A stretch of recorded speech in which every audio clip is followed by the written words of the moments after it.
Hi, boys and girls. We are going to continue with chapter 20 of The Tiger Rising, and you can follow along starting on page 19. The last thing Beauchamp said to him was, "Don't forget now, this is our business deal. It don't concern nobody else. You take that bag of meat and hide it somewhere, and I'll bring you more meat tomorrow. In the meantime, you keep your mouth shut."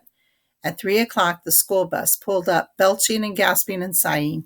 Norton and Billy Threemonger started pelting Rob with date plums before the bus even came to a complete stop. The bus door opened and Sistine came running toward him, dodging the dates, looking as serious as a soldier on a battlefield. "Let's go see the tiger," she shouted to him. Rob was dismayed to see that she was still wearing his shirt and jeans.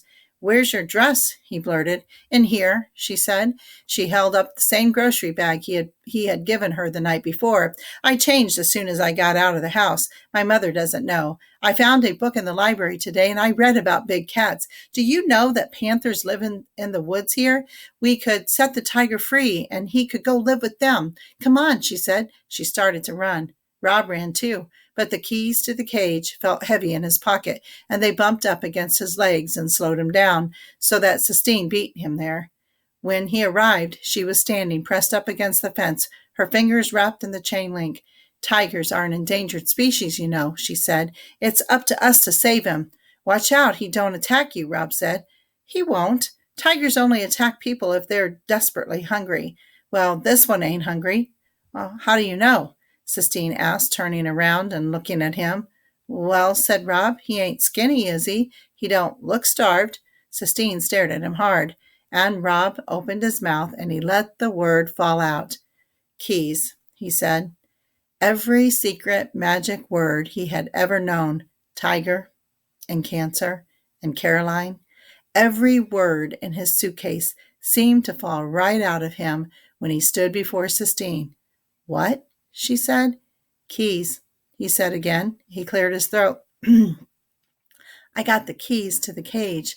"How?" "Beauchamp," he told her. "He hired me to feed his tiger, and he gave me the keys." "All right," said Sistine. "Now all we have to do is open the locks and let him go." "No," said Rob. "Are you crazy?" she asked him.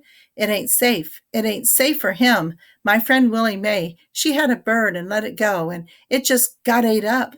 "You're not making sense," she told him. "This is a tiger. A tiger is not a bird, and I don't know who Willie May is, and I don't care. You can't stop me from letting this tiger go. I'll do it without the keys. I'll saw the locks off myself." "Don't," said Rob. "Don't?" she mocked back, and then she spun around and grabbed hold of the cage and shook it, the same way Beauchamp had earlier that day. "I hate this place," she said. "I can't wait for my dad to come and get me. Then when he gets here, I'm going to make him come out here and set this tiger free. That's the first thing we'll do." She shook the cage harder. "I'll get you out of here," she said to the pacing tiger. "I promise." And she rattled the cage as if she were the one who was locked up. The tiger paced back and forth without stopping. "Don't," said Rob. But she didn't stop. She shook the cage and bent her head against the chain link. And then he heard her gasp. He was afraid that maybe she was choking. He went and he stood next to her, and he saw that she was crying. Crying. Sistine. He stood beside her, terrified and amazed. When his mother was alive, when he still cried about things, she had been the one who comforted him. She would cup her hand around the back of his neck and say to him, "You go on and cry. I got you. I got a good hold of you." Before Rob could think whether it was right or whether it was wrong, he reached out and he put his palm on Sistine's neck. He could feel her pulse beating in time with the tiger's pacing. He whispered to her the same words his mother had whispered to him. "I got you," he told her. "I got a good hold of you." Sistine cried and cried. She cried as if she would never stop, and she did not tell him to take his hand away.